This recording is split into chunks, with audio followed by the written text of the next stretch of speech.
السلام علیکم ورحمۃ اللہ تعالی وبرکاتہ۔ سامعین و ناظرین، آج ہمارا سبق ہے تختی نمبر 9۔ تختی نمبر 9، تختی نمبر 8 ہم پڑھ چکے ہیں۔ 8 اور 7 میں ہم لوگ پڑھے ہیں تنوین و نون ساکن کا بیان۔ تنوین کس کو کہتے ہیں وہ اچھی طرح ہم پڑھ چکے ہیں۔ 2 زبر 2 زیر 2 پیش کو تنوین کہتے ہیں، و نون ساکن، نون ساکن اس نون کو کہتے ہیں جس نون پر جزم ہوتا ہے، اس کو نون ساکن کہتے ہیں۔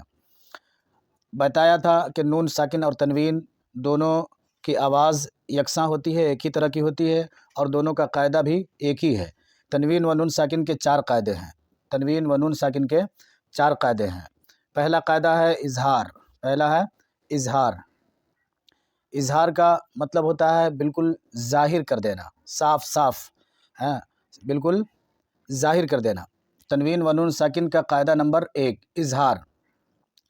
اظہار کب ہوتا ہے وہ ہم سمجھ لیتے ہیں۔ یہاں حروف حلقی 6 ہیں۔ یہاں یہ حروف دیا گیا ہے کہ یہ 6 حروف ہیں، حروف حلقی۔ نون ساکن اور تنوین کے بعد یہ 6 حرف اگر آئے گا، ان میں سے کوئی حرف آئے گا تو صاف صاف پڑھ دینے کو اظہار کہتے ہیں۔ تنوین یا نون ساکن کے بعد حروف حلقی آئیں تو نون کو ظاہر کر کے بلا غنہ کے جلد پڑھیں گے، اس کو اظہار کہتے ہیں، اس کو اظہار کہتے ہیں۔ یہ 6 حرف جیسے حمزہ، ہا، عین، حا، غین، خا، اس کو اچھی طرح یاد کر لیں اور ذہن میں بیٹھا لیں کہ تنوین کے بعد یعنی 2 زبر کے بعد یا 2 زیر کے بعد یا 2 پیش کے بعد یا نون ساکن کے بعد یہ 6 حرف میں سے کوئی حرف بھی آئے گا تو صاف صاف پڑھیں گے، نہ وہاں پہ غنہ ہوگا، نہ اخفا ہوگا، نہ ادغام ہوگا، کچھ بھی نہیں ہوگا، صاف صاف پڑھیں گے، جو لکھا ہوگا صاف صاف پڑھ دیں گے۔ جیسے آگے ہم مشق میں سمجھیں گے، یہاں ہم مشق کر لیتے ہیں، سمجھ لیتے ہیں کہ اظہار کیسے ہوتا ہے۔ جیسے یہاں لکھا ہوا ہے طیرن ابابیل، طیرن ابابیل، یہ جو را پہ 2 زبر ہے یہ تنوین ہے، اور اس تنوین کے بعد حروف حلقی میں سے حمزہ آتا ہے۔ شروع میں ہم پڑھے تھے کہ جو الف خالی نہ ہو وہ حمزہ ہے، تو یہ بظاہر الف ہے لیکن اس پہ زبر ہے، حرکت ہے، تو یہ حمزہ ہو جاتا ہے۔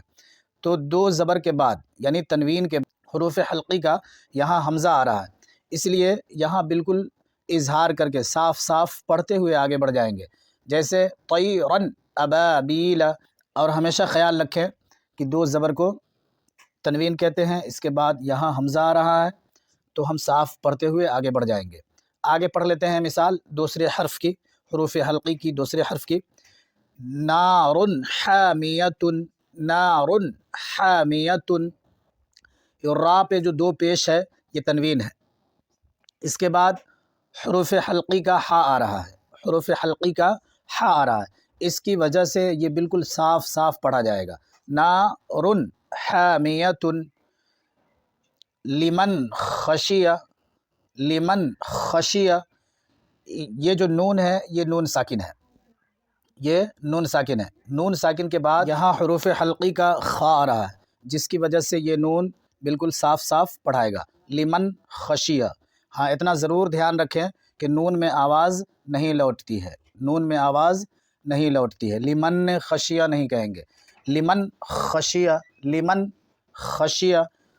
پھر اس کے بعد آگے دیکھ لیتے ہیں من غیرہ، من غیرہ، حروف حلقی کا یہاں غین آ رہا ہے، اس سے پہلے نون ساکن ہے، تو یہاں پہ یہ نون بالکل ظاہر کر کے پڑھیں گے، من غیرہ، من غیرہ۔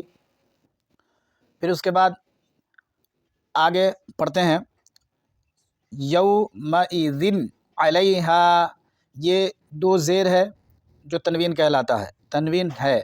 پھر اس کے بعد حروف حلقی کا عین آ رہا ہے، تو اس عین کی وجہ سے یہ تنوین ظاہر کر کے پڑھیں گے، یومئذ علیہا، یومئذ علیہا، منہ خطابا، منہ خطابا۔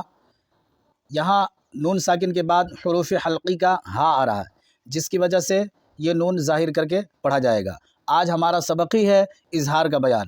تو یہ تمام مثالیں اظہار کی ہیں، اور یہاں دیکھیے تنوین نون ساکن کے بعد حروف حلقی کا ہا ہے، جس کی وجہ سے یہ نون ساکن بالکل ظاہر کر کے پڑھا جائے گا۔ جیسے مشق کر لیتے ہیں، منہ خطابا، منہ خطابا،